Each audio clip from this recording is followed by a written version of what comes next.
Welcome to another edition of the Warrior Daily, this time spotlighting the linebackers. I'm Sports Information Director Jeff Weiss, and joined today by linebackers coach Keith McKenzie. Thanks for joining us today, Coach. Thank you for having me. After a terrific career at Ball State, after Highland Park High School, and then in the NFL playing in 2 Super Bowls, now you're a college coach. Give me your thoughts on being a collegiate coach. It's great. You get a chance to work with kids, you get a chance to coach, and it's a little bit more in depth with it than a high school and little league level, but you get a chance to have a lot of fun, and you get a chance to put your imprint on some of these kids that's you're working with. Give them your philosophy, give them your coaching style, and hopefully you can see the growth in the guys and from freshman to senior year, and it's just a rewarding feel for me. Speaking of that growth, last year you had 2 of your players earn all-conference honors, Nick Thomas, who was a senior, and Ed Viveretz, who's going to be a senior this fall. Then you also had 3 kids that made it all-academic, in Nick Thomas, Moe Davenport, and Steve Oshell. That's obviously something that you stress as academics, doing it both in the classroom and on the field. Yes, they go hand in hand.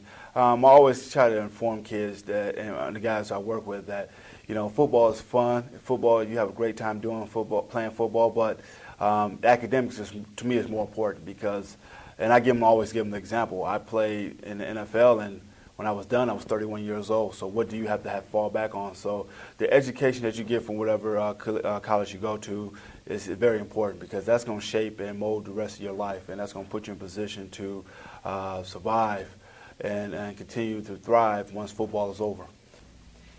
We mentioned him briefly earlier, Ed Viveretz, one of our senior linebackers this coming fall. Has been second-team All-GLIAC the last 2 years and was our defensive MVP. What do you expect from Ed this upcoming season? I expect nothing less than what he did the previous 2 seasons, and I expect him to do more. He's going to be thrust into more of a leadership role than he's ever been on his team, and making abilities should be the same, but I expect more from the guy. He's a good football player. He's been striving and getting better every year he's been here, so he's a 2-time all-conference player, expecting a 3rd time for him to make it, and hopefully he could be league MVP. He has a lot of potential, a lot of big play-making ability. I'm just so proud of Ed for what he's done and what he's been doing this offseason, how he's been getting everybody together, trying to get the defense going and making sure we stay on top of everybody and doing drills and just being a team leader. And one of the things I talked to Ed and I also talked to Moe about being a senior. You got to take control of this team as a senior because this is your last year playing football. It could be your last year playing football ever, or it could be, but it's definitely going to be your last year playing football at Wayne State. So, how do you want your senior year to be?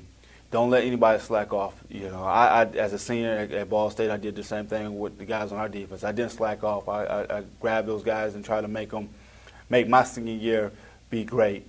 And for ordering my senior year to be great, the guys that's around me, the guys I'm playing with next to me, they had to be good. So, that's one of the things that I've been preaching to Ed. But, I expect big things out of Ed. We, God willing and little luck, he stay healthy. No injuries and anything. I expect a big year out of him. Yeah, coming off a 100-tackle season a year ago. You mentioned Moe Davenport is one of your other seniors in the middle. Moe's playing time has increased. He's had 85 tackles over the last couple of years, 10 tackles for loss. Does a little bit of everything for you in the middle. Moe was what we call a utility player last year. I kind of stuck Moe in different positions and different roles out there on the football field. It was kind of a disservice to the kid, but I had to put my best players in position to make plays, and I had to put my best guys out there, and he was one of my better guys. This year, he's going to play the middle linebacker. I'm not moving him around. I'm letting him focus on playing middle linebacker, and he's the starting middle linebacker, and I think that Moe's going to have a great year. Moe is, to me, he's flying under the radar. I think a lot of people in the league don't know about Moe. They know that, hey, we got a number 52. 41's been in the middle so long, Nick Thomas. But we know we have a 52 out there, and Moe has a lot of athletic ability. He's a strong kid. He's fast. He's very athletic, and I expect a huge year out of Moe. He's been having a great offseason. He's been working out. He's been having great attendance in the off-season workouts. So I expect a big year out of Moe. I talked to him about leadership role.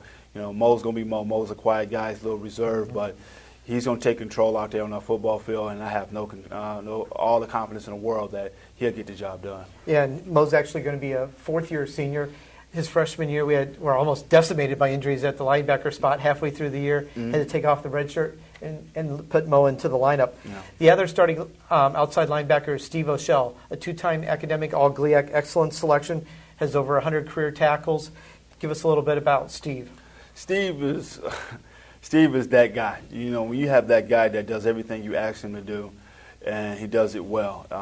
Whatever I teach him on practice, in drills, he takes it to the game, he takes it to the field, and he implements it. And he's been a starter since his redshirt freshman year. He's a great football player. He's improved and he's stepped up his leadership role. And it's, first of all, in the linebacker room, and I'll see him picking it up in his leadership role on the defense. He's a great guy. He's a great football player. Academically, he's doing great. He's one of the guys I don't have to worry about their grades. He's going to take care of what he needs to take care of. He's going to be smart on the football field. He's going to know where to be and how to do it. So I have nothing bad to say about Steve Oshell, but just waiting for him to crack that all-conference list. He's all-conference academically. I want to see him on the football field make it all-conference. And even though we have a strong trio starting, the backups are no slouch either. In the middle, you've got Anthony Dedemos and Taven Howe, two young guys who haven't seen any college experience, but who I think will probably see some playing time either at linebacker or on special teams this year. I definitely expect to see a lot of those two guys playing a lot of special teams. I don't know how much they're going to get on the football field playing linebacker, but they probably they will get on there eventually. Taven he came in. This is going on his third year here. Unfortunately, he tore his knee up his true freshman year.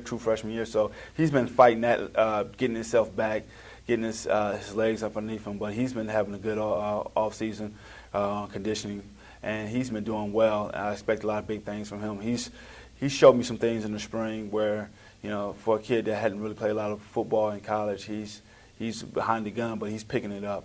And Anthony Dedemos, he's just the sky's the limit for that kid. He's strong. He's a strong physical kid. He was in a situation where in high school he played like a stand-up outside linebacker, defensive end type kid on the football field. But now he's playing middle linebacker, and that was something new for him. And he's been picking it up. Slowly but surely he's been picking it up, and he's been doing a great job at that. He's strong as an ox. He's got really good instincts, and I think he's going to have a great career here at Wayne State. I'm really anxious to see him get on the football field and do some damage. Some of your outside linebackers, Marcel Jones and Norris Friday, have both seen some time. Norris mainly on third downs and Marcel on special teams. What do you expect from those two this year? Same thing. When you talk about Steve Oshell and Norris Friday, it goes hand in hand right there. Those two guys, I call them interchangeable guys, because if one of those guys, and I don't want to say that, but if one of them went down, I have another guy that could step in and they could play just as well. Norris and Steve pretty much been playing last year. They were playing 50-50. Even though Steve was the starter, Norris pretty much ended up playing just as many, or sometimes in some games he played more plays than Steve. He has a lot of big playability. I challenged him this year to, if he wants the starting role, to take it and make it be known that he's the starter. But he's got a guy in front of him, and Steve Oshell was a really good player. So I said, you really got to step your game up. I expect a lot of big things. He's going to be our third down guy. He gets to the quarterback when we need him to, and even on one leg last year against Northwood, he's limping around, but he gets a sack, calls fumble recovery. That's the type of big playability that Norris has. Marcel, he's coming along. Marcel got his feet wet last year. With a couple of snaps here and there at linebacker. His big deal has been special teams, and he's a demon on that. I would like to see him improve his role more on special teams. He's been a demon for my kickoff team, but I would like to see him improve it a little more and become a demon on the punt team and a demon on the punt return. But he's going to get some opportunities to play this year. I've challenged a lot of those guys that's been backups. I love my starters, and I love you guys all the same, but I want to see you guys challenge them. I want to see you fight to get some more playing time. Make it hard and make the decision for me hard to say that, hey, if Viveretz is not going to play 80 plays this game, I got to give Marcel 20 because, he's earned it. He showed that he can, once he's on the field, he could produce. So I challenge those guys. I think he's going to have a better year than he did last year. Last year was his first year really playing some linebacker and getting in the game. came to us as a safety. And when he made that transition down to linebacker, it was slowly but surely he had to get his reads. It was something he had never done before.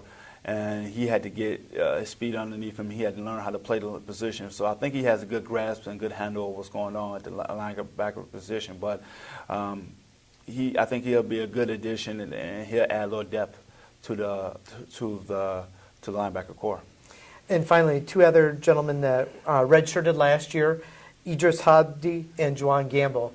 What do you expect from those two this year as they enter the redshirt freshman season? I expect those guys to be special team players.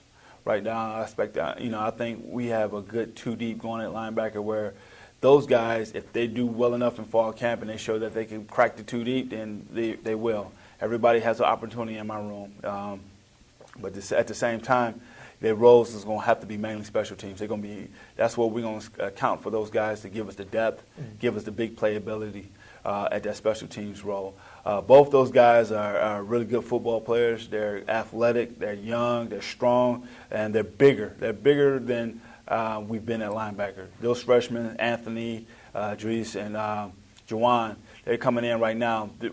Their size that they have is we haven't seen in a while at Wayne State. You know, we're talking about Anthony Damos, who's 240-some pounds. Dries is 230, and Juwan is like 235. So you have three guys that's over 230 pounds, where we never had that before. We always been, Nick Thomas used to be the bigger guy, about 235, and everybody else is 220 and under. So, but those guys are going to give us some good depth, and I think they're going to be the cornerstone of the linebacker core for the future. Sounds great. We appreciate you watching this edition of the Warrior Daily.